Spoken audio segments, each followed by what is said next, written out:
Terima kasih. Selanjutnya saya Rina Rohyana akan menyampaikan tentang MUPEL IPA di dalam kurikulum 2013. Ada 3 komponen yang akan saya sampaikan pada kesempatan kali ini. Yang pertama yaitu pengembangan kurikulum 2013. Yang kedua yaitu ruang lingkup IPA di sekolah dasar. Dan yang ketiga yaitu pembelajaran IPA di sekolah dasar.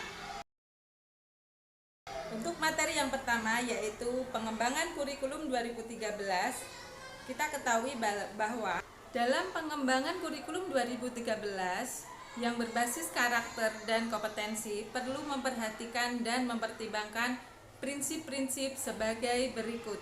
Yang pertama yaitu pengembangan kurikulum yang dilakukan mengacu pada standar nasional pendidikan untuk mewujudkan tujuan pendidikan nasional.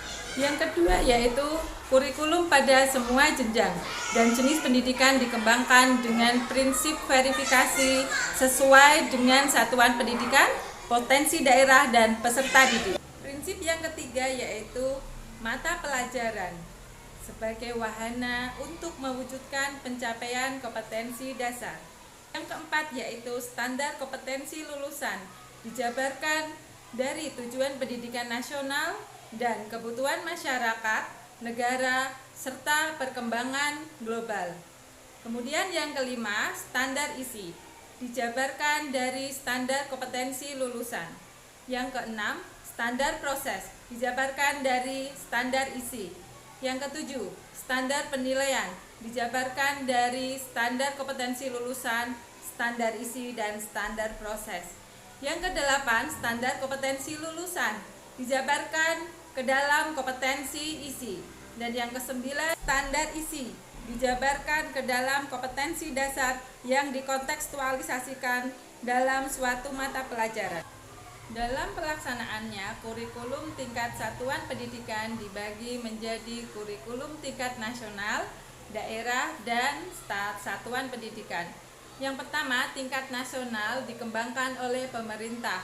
Yang kedua, tingkat daerah dikembangkan oleh pemerintah daerah. Dan yang ketiga, tingkat satuan pendidikan dikembangkan oleh satuan pendidikan itu sendiri. Ruang lingkup IPA di sekolah dasar. Ruang lingkup IPA di sekolah dasar meliputi 2 dimensi, yaitu yang pertama, kerja ilmiah, dan yang kedua, pemahaman konsep dan penerapannya. Yang pertama, pendidikan IPA menekankan pada pemberian belajar langsung. Hal ini dijelaskan dalam Effendi dan Malihah tahun 2007 di halaman bukunya halaman 120 bahwa pendidikan sains IPA menekankan pada pengalaman secara langsung. Kemudian yang kedua, pemahaman konsep dan penerapannya.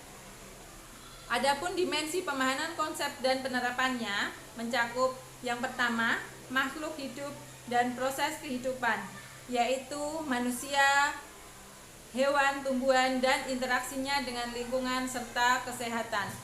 Yang kedua yaitu benda atau materi, sifat-sifat dan kegunaannya meliputi benda cair, benda padat, dan benda gas. Yang ketiga yaitu energi dan perubahannya, meliputi gaya, bunyi, panas, magnet, listrik, cahaya, dan pesawat sederhana.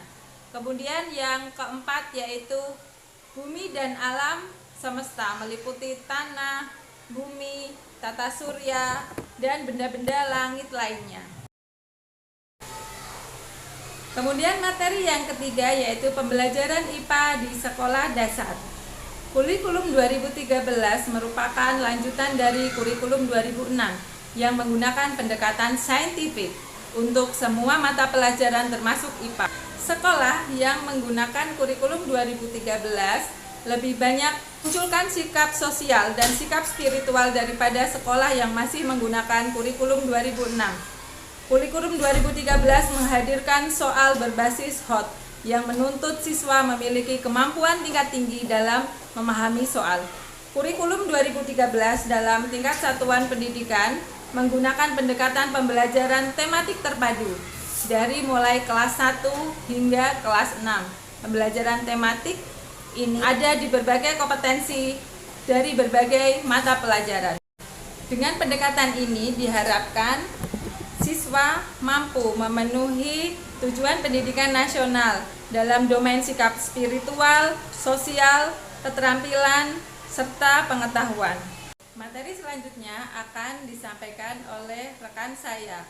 Sekian dari saya, terima kasih.